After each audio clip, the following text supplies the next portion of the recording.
Are you ready to explode your mind? Welcome to the future of creation. Welcome to This Explainer. Today, we're tearing down the Beckhoff ecosystem. We're looking at exactly how the physical hardware out on a factory floor actually talks to the software that brings the whole thing to life. If you've ever wondered how data travels from a massive industrial PC all the way down to a single robotic sensor, well, you are definitely in the right place. Let's just dive right in. Here's a quick look at our roadmap. First, the automation brain, IPCs. Then, bus couplers, the vital link. 3, terminals, EL and KL series. 4, eBus versus KBus explained. And finally, TwinCAT, online versus offline. But before we get into the real nuts and bolts of it, I want you to think about this fundamental challenge. How exactly do you modernize a massive, complex industrial network with ultra-fast technology without having to just throw away all your existing reliable legacy investments? It's a huge engineering hurdle, right? And keeping that specific question in mind is really going to help you appreciate the architecture we're about to explore. In real-world applications, thanks CNC machines or advanced robotics, automation is literally the heartbeat of the industry. I mean, a delay of just a few milliseconds in communication, that can mean a machine crashes, or a whole batch of product is manufactured out of spec. This absolute, non-negotiable need for flawless precision and speed is exactly what dictates the design of the hardware we're looking at today.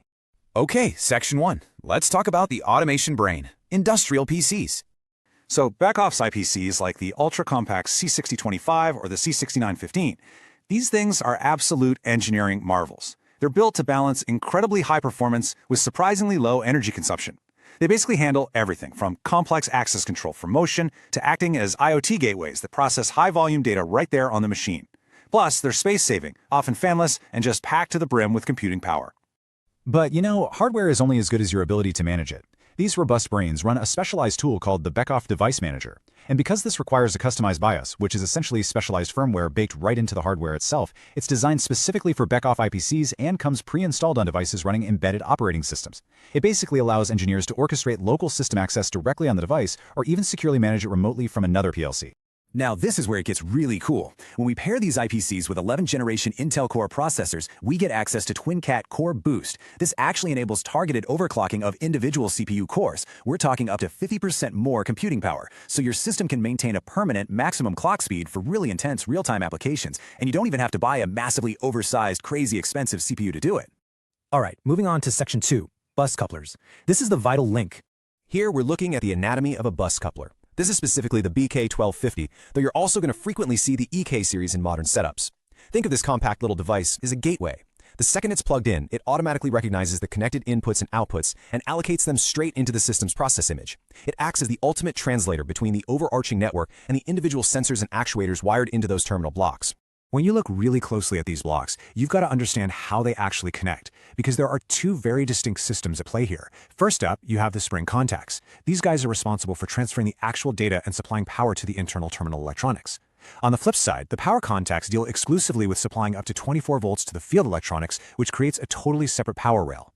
This physical separation of data and heavy electrical power, it's absolutely crucial for keeping the whole system safe and stable. Let's step down into Section 3. The EL and KL terminals. This is your interface to the factory floor. Now, Beckhoff has a genuinely massive I/O portfolio, but their naming convention is actually super simple once you get the hang of it. If you see a terminal starting with EL1, it's always a digital input, so like reading an on-off switch. EL2 is digital output, like triggering a relay. EL3 handles analog inputs, say reading a variable temperature sensor, and EL4 handles analog outputs, like sending a variable voltage to control the speed of a motor. Seriously, just memorizing this little chart instantly demystifies the hardware on any Beckhoff rail you'll ever look at. Which brings us to Section 4, eBus versus KBus. Let's talk network communication. So this is exactly how the BK1250 coupler mechanically unites two totally different eras of technology right there on the exact same DIN rail. Over on the left, you've got the yellow cable feeding the ultra-fast eBus, communicating with your modern EtherCAT terminals. But right smack in the middle, that BK1250 is acting as a bridge, seamlessly transitioning those signals over to the older, standard KBus terminals sitting on the right. Let's actually compare these two for a second. The KBus is your reliable legacy standard. It's limited to 64 terminals, or 255 if you use extensions. But the eBus, well, that's driven by EtherCAT. That means ultra-fast, real-time industrial Ethernet that can support a frankly staggering 65,535 devices on a single network. It processes data frames on the fly with nanosecond accuracy, and there are virtually no restrictions on the topology. It's wild. But the really crucial takeaway here isn't just the speed, it's that your existing investments are protected. Because the system bridges eBus and KBus directly, you don't have to rip and replace your entire factory floor just to get the benefits of ultra-fast EtherCAT. You can upgrade the brain, you can drop in ultra-fast communication exactly where that precision is needed, and you can still keep your existing reliable KBus sensors perfectly integrated. It's the best of both worlds. Finally, Section 5, TwinCAT configuration, online versus offline. Okay, so when you open up the TwinCAT software to configure your I/O environment, you are basically operating in one of two modes, and it totally depends on your physical location. If you're sitting at your desk with a laptop, prepping for a deployment, and you don't have the actual hardware plugged in, you are offline. You have to manually enter the components based on the electrical schematics. But if you're physically connected to the live hardware on the factory floor, you are online. This means TwinCAT can actually read and auto-populate the exact hardware that's physically sitting in front of you. So let's say you're building this from scratch at your desk. You start offline. First, you pop open TwinCAT 2. Navigate over to the System Manager, dive into the I/O configuration menu, and manually select Add an I/O device. From there, you'll pick your specific terminal, like an EL1004 for example, right out of the software directory. This obviously requires some serious precision, because you have to make absolutely sure your software model perfectly matches the planned physical build. Conversely, the online method is just unbelievably efficient. When you're plugged right into the live system, you navigate to Fieldbus components, select your PCI cards, like the FC900X, go to Installation, and literally just click Searching for Devices. Boom!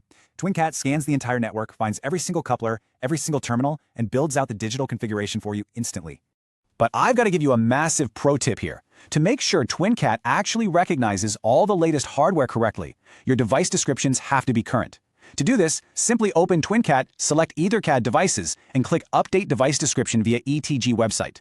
This automatically pulls down the very latest device profiles straight from the EtherCAT technology group. It essentially guarantees your software is always perfectly aligned with the newest hardware hitting the market. Which brings us to the end of our roadmap today, and I really want to leave you with this final thought. By masterfully combining the commanding power of beckhoff IPCs and effectively bridging your reliable legacy KBus hardware with the lightning-fast capabilities of the EtherCAT eBus, is your factory truly future-proofed for tomorrow's massive real-time data demands? Understanding this ecosystem from top to bottom is the first major step to answering yes. Thank you so much for joining me on this explainer. Keep exploring, and I'll catch you in the next one. Thank you for viewing so far. If it gives you some information, hit the like button and subscribe for more such technical learning.